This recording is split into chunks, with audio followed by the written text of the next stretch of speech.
फसलों को अपना जीवन चक्र पूरा करने के लिए 17 पोषक तत्वों की आवश्यकता होती है और ये 17 पोषक तत्व बहुत आवश्यक हैं। अगर इनकी कमी होती है तो पौधों की उपज में भी कमी आती है, उसकी वृद्धि में भी कमी आती है।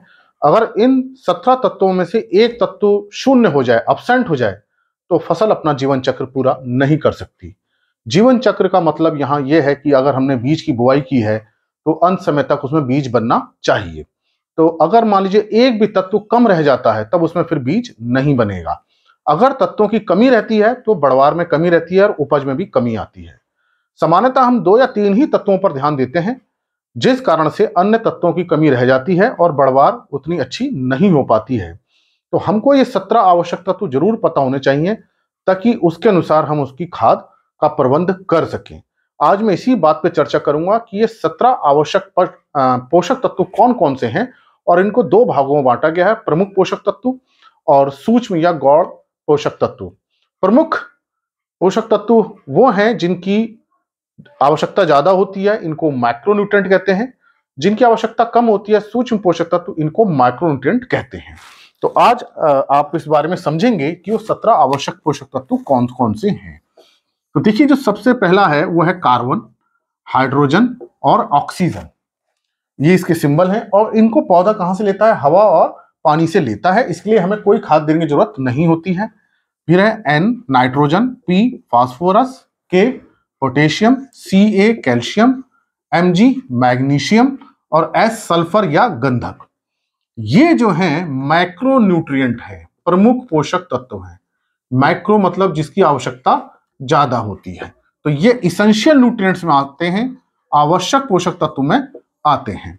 तो अगर नाइट्रोजन की कमी होगी तो बढ़वार पूरी नहीं होगी। इसी तरह से अगर मान लीजिए मैग्नीशियम की कमी हो रही है तो बढ़वार उतनी अच्छी नहीं हो पाएगी, भले ही हम नाइट्रोजन, फास्फोरस, पोटेशियम देते रहें। तो होता क्या है कि हम एनपीके पे तो ध्यान देते हैं, लेकिन हमारी भूमि में क्या कैल्शियम की कमी हो रही है, मैग्नीशियम की हो रही है या सल्फर की हो रही है, उस पर ध्यान नहीं देते। तो इस पे भी ध्यान देना बहुत जरूरी है ताकि हम उसको खाद और उर्वरक के माध्यम से पूरा कर सकें। तो ये तो है जिनकी आवश्यकता बहुत ज्यादा है, ये 9 होते हैं। इसके अलावा ऐसे पोषक तत्व हैं जिनकी आवश्यकता कम है, जिनको हम माइक्रोन्यूट्रिएंट कहते हैं, सूक्ष्म पोषक तत्व कहते हैं।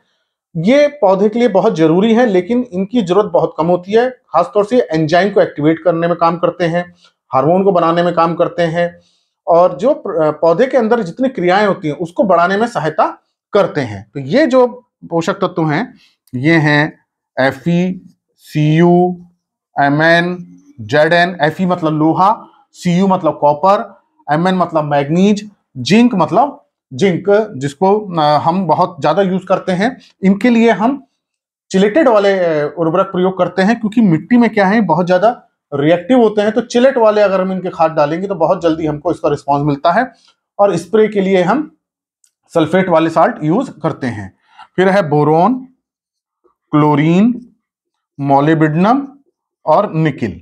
अब इसमें हम देखें ये 3 के लिए आवश्यकता नहीं होती, भूमि में पर्याप्त मात्रा में ये रहते हैं, क्लोरीन, मोलिब्डेनम और निकिल। तो इनके लिए हम किसी खाद का प्रयोग नहीं करते हैं। जबकि बोरोन के लिए हम बोरिक एसिड का प्रयोग करते हैं, सोल्यूबार का भी हम प्रयोग करते हैं। तो बोरोन की आजकल कमी देखी जा रही है। तो ये जो न्यूट्रिएंट है ये है माइक्रोन्यूट्रिएंट। तो हमको अपनी भूमि का न्यूट्रिएंट स्टेटस पता होना चाहिए, तभी पता चलेगा जब हम उसकी सॉइल टेस्टिंग करेंगे। अब समस्या मान लीजिए बोरोन की हो रही है और आप जिंक का स्प्रे कर रहे हैं तो कोई फायदा नहीं होगा। आयरन की कमी हो रही है और हम जिंक डाल दें तो कोई फायदा नहीं होगा। इसलिए आपको ये जानना जरूरी है कि 17 आवश्यक पोषक तत्व कौन कौन से हैं और इनके लिए खाद कौन कौन सी आती हैं। अब हमको पता है नाइट्रोजन के लिए यूरिया है, डीएपी है, फास्फोरस के लिए डीएपी है, एसएसपी है, पोटेशियम के लिए एमओपी है, सल्फेट ऑफ पोटाश है, कैल्शियम एसएसपी में रहता है, मैग्नीशियम के लिए डोलोमाइट आते हैं या मैग्नीशियम सल्फेट आता है, सल्फर के लिए बेंटोनाइट सल्फर आती हैं या सल्फेट साल्ट जितने होते हैं सब में सल्फर रहती है। Fe, Cu, Mn, Zn जैसे मैंने बताया सल्फेट साल्ट आते हैं, फेरस सल्फेट है, जिंक सल्फेट है, कॉपर सल्फेट है। इसके अलावा इनके एडीटी चिलेट वाले भी उर्वरक आते हैं। बोरोन के लिए जैसे मैंने आपको बताया सोल्यूबार है, बोरिक एसिड है, ये आते हैं। और क्लोरीन, मोलिब्डेनम, निकिल, इन पे ध्यान दीजिए। इन पे हमको इतनी ज्यादा जरूरत नहीं होती है क्योंकि मिट्टी में रहते हैं, पर्याप्त मात्रा में है, इनकी कोई अभी विशेष रूप से कोई कमी नहीं आ रही है। अगर कमी आती है मोलिब्डेनम की तो अमोनियम मोलिब्डेट का हम प्रयोग करते हैं।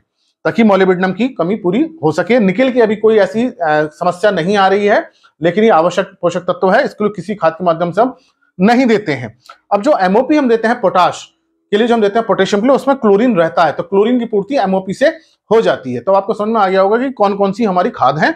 सीएचओ के लिए हम कोई खाद नहीं देते हैं, और जो हम गोबर की खाद हम जब प्रयोग करते हैं, जैविक खाद हम प्रयोग करते हैं, उसमें सभी पोषक तत्व होते हैं, इसलिए हमको गोबर की खाद प्रयोग करना चाहिए, जैवांश पदार्थ प्रयोग करने चाहिए। अगर हमारी माइक्रोन्यूट्रिएंट की कमी आ रही है तो माइक्रोन्यूट्रिएंट के अकॉर्डिंग उसका जो फर्टिलाइजर वही डालना चाहिए, और अगर हमारे ये मैक्रोन्यूट्रिएंट की कमी आ रही है तो मैक्रोन्यूट्रिएंट के अकॉर्डिंग जो फर्टिलाइजर वो हमको डालने चाहिए। ऐसा नहीं है कि फास्फोरस की कमी आ रही है हम यूरिया डाल रहे हैं तो फास्फोरस की कमी पूरी नहीं होगी, वो डीएपी डायमोनियम फास्फेट या एसएसपी या एनपीके फर्टिलाइजर आते हैं उसको डालने से ही पूरी होगी। इसलिए आपको ये 17 पोषक तत्वों के साथ साथ आपकी जो मिट्टी है उसका भी आपको पता होना चाहिए। इसलिए आप अपनी सॉइल टेस्टिंग, मिट्टी की जांच जरूर करवाएं, ताकि आपको पता चल सके किस किस पोषक तत्व की कमी है और उसके अनुसार हम उसको पूरा कर सकें। आशा है मेरी बात आपकी समझ में आई होगी। मैं डॉक्टर अमित भटनागर, पंतनगर विश्वविद्यालय में सस्य विज्ञान विभाग में प्राध्यापक के पद पर कार्यरत हूं, और मेरा यही प्रयास है किसानों तक सही जानकारी पहुंचे ताकि उसका लाभ वो अपनी खेती में ले सकें। इसके लिए आप कृषि किसान प्लेलिस्ट देखिए, और अगर चैनल सब्सक्राइब नहीं किया तो सब्सक्राइब कीजिए। धन्यवाद।